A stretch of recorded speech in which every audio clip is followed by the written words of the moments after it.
Let's do another example. It's number 18 in the textbook on page 194.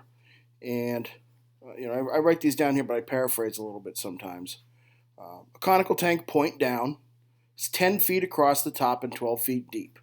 Water flows into the tank at 10 cubic feet per minute. Find the rate of change of the depth of the water when the water is 8 feet deep. Some things again.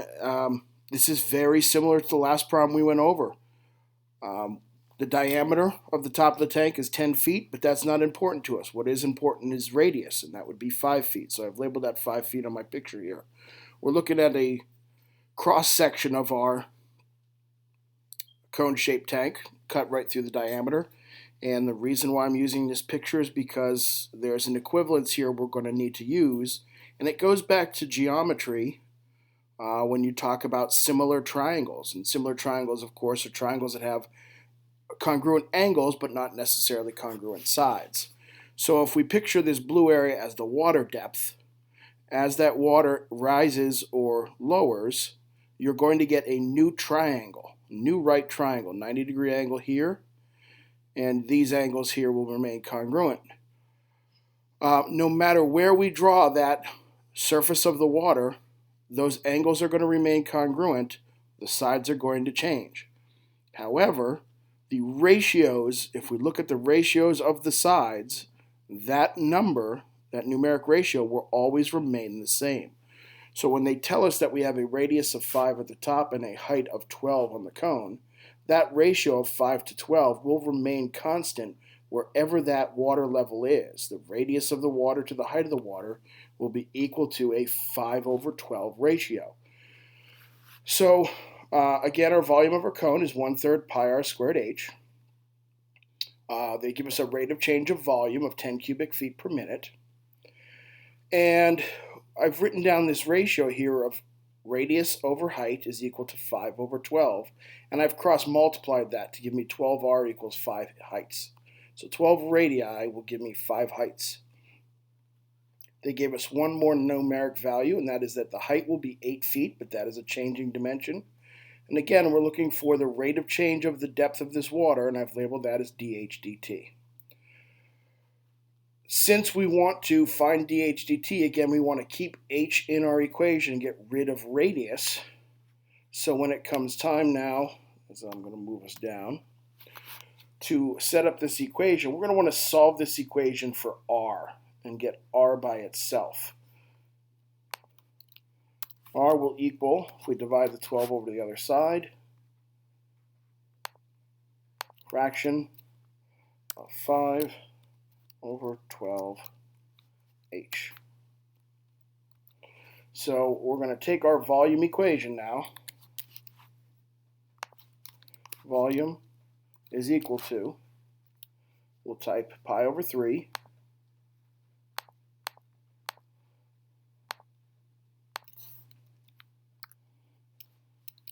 and in place of r squared, we'll put a parenthesis. We're going to need that 5/12 h squared times h. And as we go ahead and simplify that,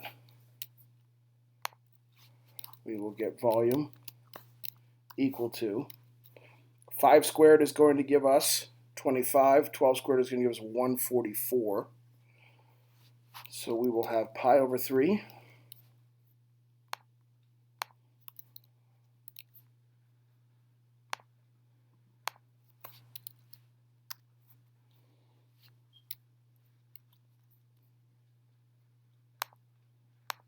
times the fraction of 25/144.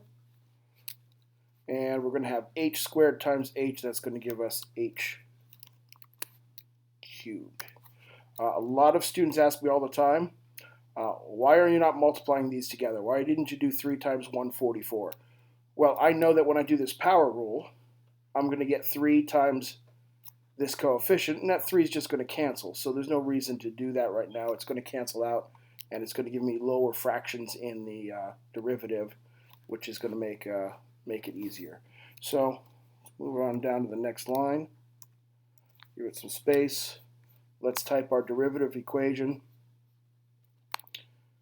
Derivative of volume, again, we're doing a time derivative, so we'll get dV over dt equal to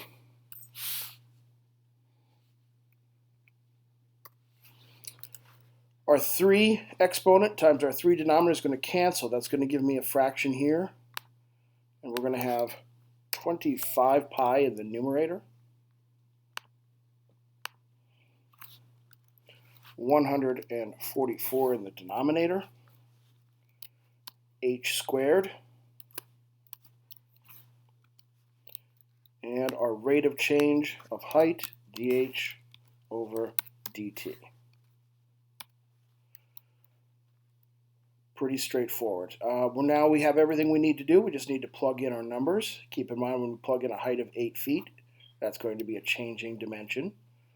And we'll plug in 8 feet, we're going to square it. It's going to give us feet squared. Let's go ahead and plug things in. dV dt we know is 10 feet cubed per minute.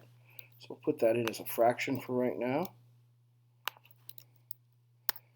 10 feet cubed over minutes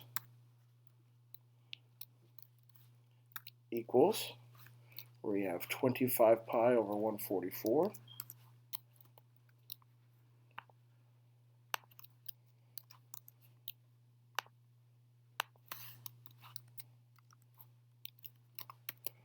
And we're going to have 8 feet squared,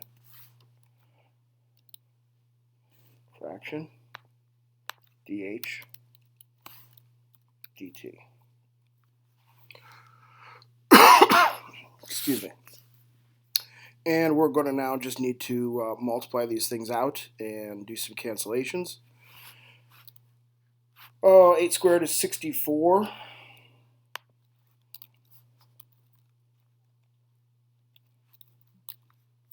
I'm going to cheat a little bit here. I'm just going to copy this, bring it down here and paste it. Go ahead in here and change numbers.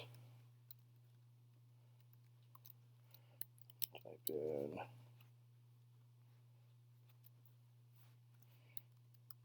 64 feet squared.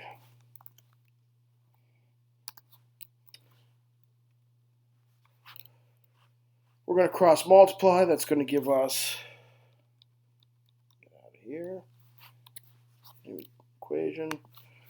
10 times 144 is going to give us 1,440.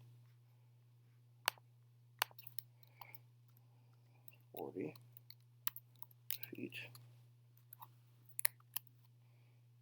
cubed per minute equals, 64 times 10 is 640. 640 times 2 is 1280. 1280 and 320.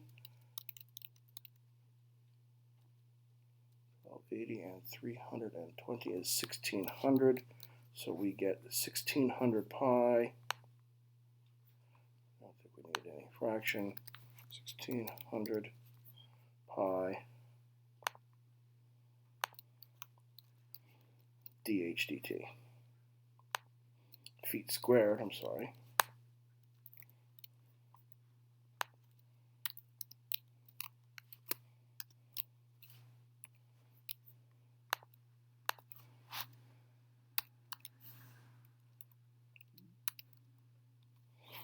Double check my math here. If you're listening to how I did that, I did 64 times 10, which is 640, and then it happens to be 20, so I doubled that. 1280, and then I halved 640, and it was 320, and added that, so 1600. We're going to divide that over to the other side. Pretty straightforward. We get a fraction here. 1,440 feet cubed divided by 1600 pi. I wish I had a hotkey for the pi symbol. I use it an awful lot. That's feet squared and minutes equals fraction dh dt. Oh, these will both cancel. Probably divide both by.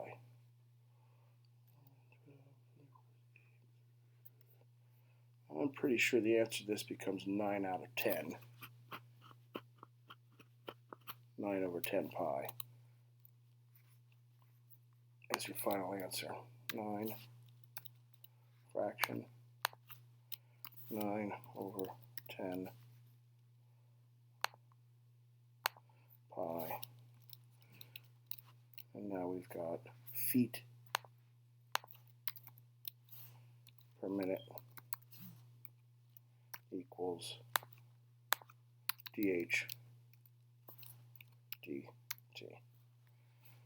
So there you go, very similar to the last problem.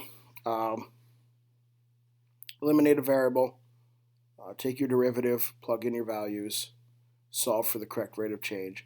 It's all key to go back here and make sure you identify what value you're trying to solve for in the end, so that you eliminate the correct variable and so that you plug things into the right place. I could not tell you how many mistakes I've seen students make over the years where they do all the calculus correct and their mistake is they plug their numeric values into the wrong things. So always double check that, and I'll double check this. I'm pretty sure 9 over 10 is the correct answer. That's it. Check back soon for another example problem. Next one, I believe, is the infamous ladder sliding against a wall problem, which is another very common related rate problem that you'll see in pretty much every textbook there is. So thanks a lot, and have a good day.